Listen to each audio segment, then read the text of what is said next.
Hey again everyone, and welcome back to another video looking at another custom that I've done. And today is going to be the first of the next 10 videos where I'll be featuring what I call screen time customs.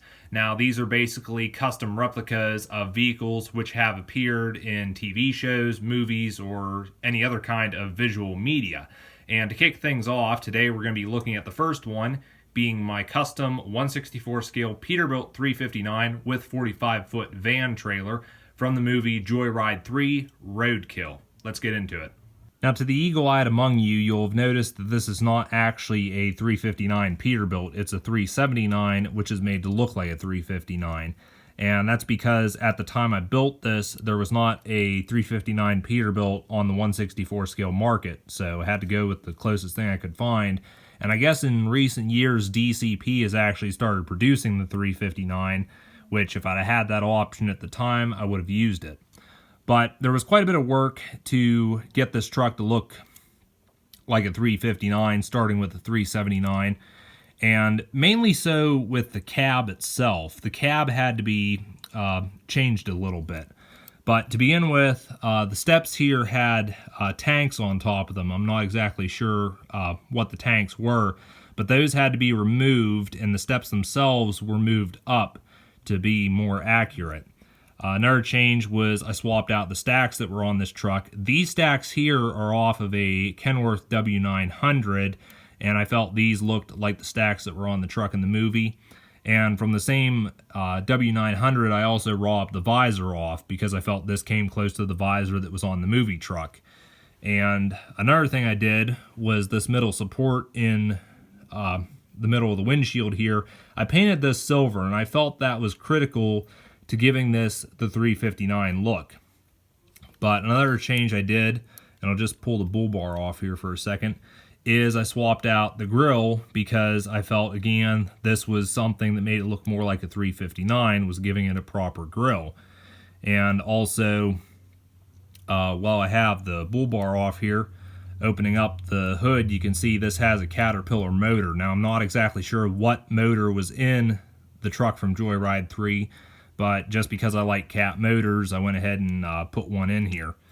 But putting the hood back there, another thing I did was I swapped out the bumpers that were on this truck. This originally had a Texas bumper, and I needed a bumper that looked like this to match the movie. This was actually made from styrene, cut and shaped, and then a couple holes drilled into it to mount the bull bar. Now, the bull bar is actually a bumper off of another truck, and it originally had a little plastic piece mounted on these posts here, which would allow the bull bar to hinge down when the hood was open. And that's another thing, the bull bar would not be permanently mounted to the truck like I have it here. That's why I didn't glue it in place, so it can be taken off to open the hood.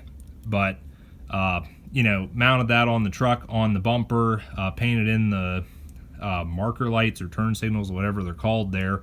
And I also painted on these lights on the fenders here like the 359s had. Probably not the best paint job, but it works, I guess.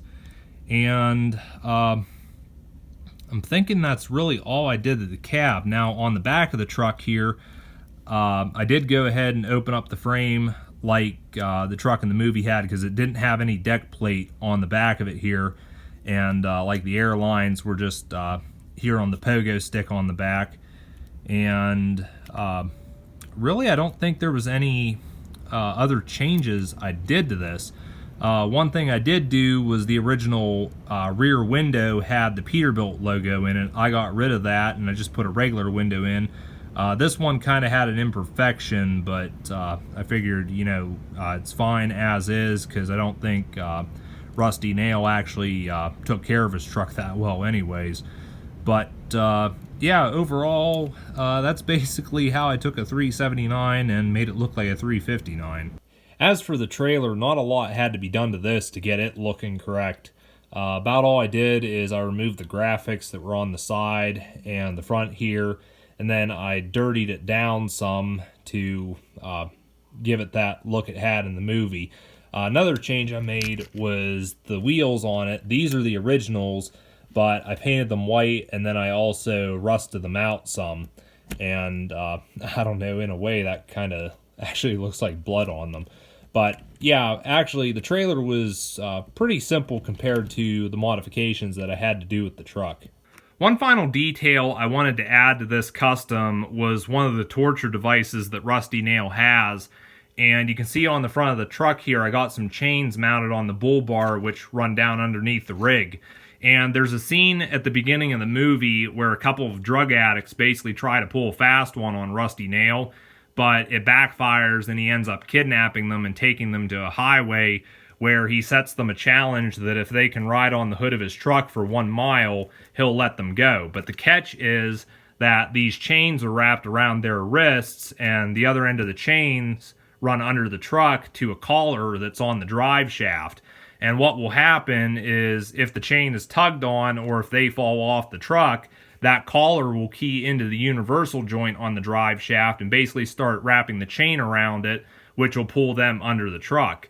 And without giving too much away, they almost succeed.